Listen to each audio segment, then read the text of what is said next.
Você sabe o que foi o estudo Tuskegee? Bom, ele foi um estudo que ocorreu com 600 pessoas negras, pobres, carentes, em Macomb, no Alabama, nos Estados Unidos, na década de 1932 até 1972.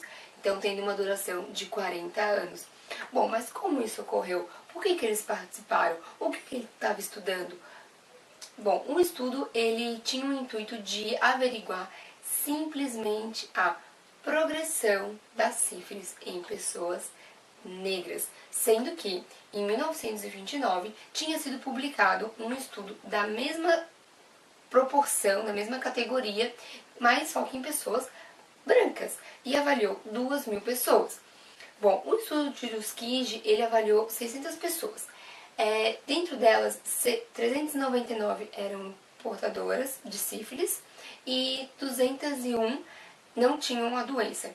Só que ambos os grupos eles foram submetidos a esse estudo sem nenhum consentimento, sem nenhuma clareza do que era essa pesquisa, do que era essa doença, qual que era a causa, qual que era a progressão. Né? Eles simplesmente aceitaram realizar, eles nem sabiam na verdade que era um estudo, né? Eles aceitaram realizar esse tratamento em troca de uma ajuda financeira que o governo dos Estados Unidos disponibilizava para eles. Eles davam $50 e, pasmem, $50 justamente para eles utilizarem no funeral, porque naquela época os negros eles eram enterrados enrolados em lençol, em papel, porque eles não tinham dinheiro para comprarem um caixão e ter um funeral digno. Então, falaram que eles iam ter exames grátis, a comida, né? Então assim, vou participar, né? O que me custa? Eles vão tratar uma doença, eles vão me dar algo em troca, não custa nada eu fazer uma participação. Só que eles não sabiam que estava tendo um estudo. E eles não sabiam também que o que eles estavam tomando não tinha nada a ver com o tratamento da sífilis. Por outra, eles nem sabiam o que era sífilis. Eles tinham como um sangue ruim todo tipo de doença que a pessoa tinha, né? E era isso que foi passado para eles.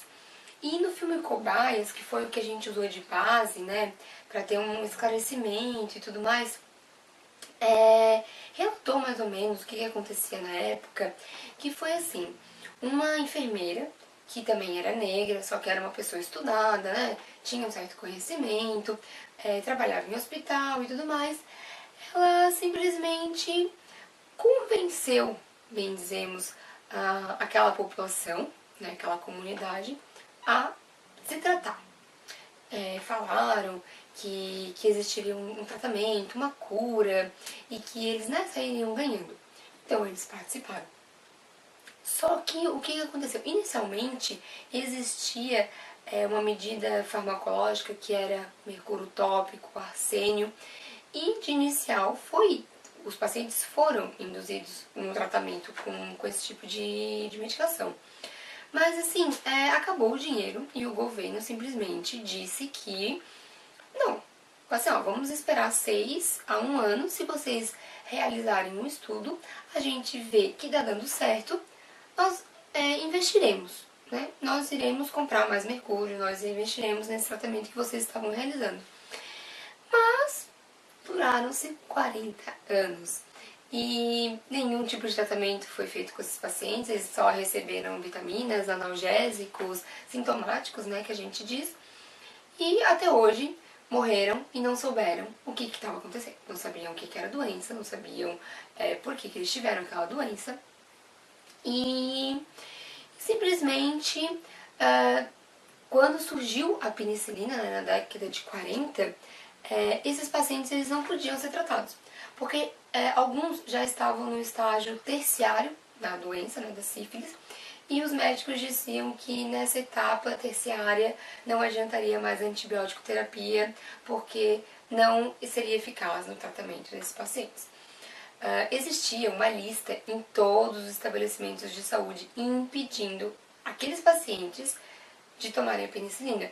Por mais que eles entrassem no exército ou fossem atrás, né, desse medicação.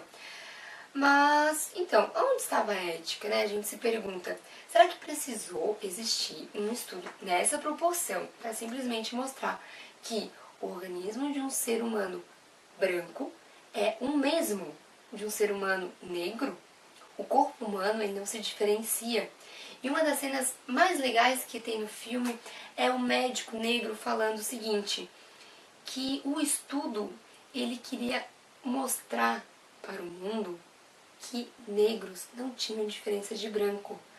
Porque na época, né, na década de 1932, existia muito racismo nos Estados Unidos. Muito. Então, assim, tem já no início do filme, é bem impactante, porque mostra dois bebedouros. Um única e exclusivamente para as pessoas negras de cor tomarem água e outro para as pessoas brancas tomarem água. Então, assim, o médico negro queria mostrar, não, nós não temos diferença, nós somos exatamente iguais. O coração que pulsa aqui dentro é o mesmo que pulsa em uma pessoa branca. E isso, assim, depois tô averiguando, tá, mas o quão ético foi? Será que foi importante? Será que foi a partir daí que teve que existir um código internacional que induzisse uma ética? Teve ética profissional? Então, assim, é bem relativo, né? A gente assiste o filme, a gente fica meio que, nossa, como assim aconteceu? Por que essas pessoas se submeteram? E será que se fossem pessoas brancas, tudo isso teria acontecido? Não se sabe, né? Será que o governo dos Estados Unidos teria permitido, talvez no começo, ou tanto tempo de estudo, deixando as pessoas sofrerem sem tratamento? Muitos morreram, claro, por causa do avanço da doença, né, e complicações, mas muitos se mataram porque não aguentaram tanto sofrimento que a sífilis trazia. Então, assim, fica a reflexão, né? Será que a enfermeira, que ela sabia de tudo, ela sabia que aqueles pacientes, aqueles amigos dela não estavam recebendo tratamento, será que ela não podia ter contado? Você teria contado para o seu amigo que ele não estava recebendo tratamento? Mas daí fica aquela questão, mas e a ciência? Aquela pessoa, ela ia sair do estudo, né? Então, assim, o que você faria? Você iria prosseguir? Você iria ficar quieto vendo uma situação dessa? Então, realmente foi bem impactante. O filme vale a pena para ser assistido. É um momento assim bem reflexivo e reflexivo também por causa do racismo em si, né?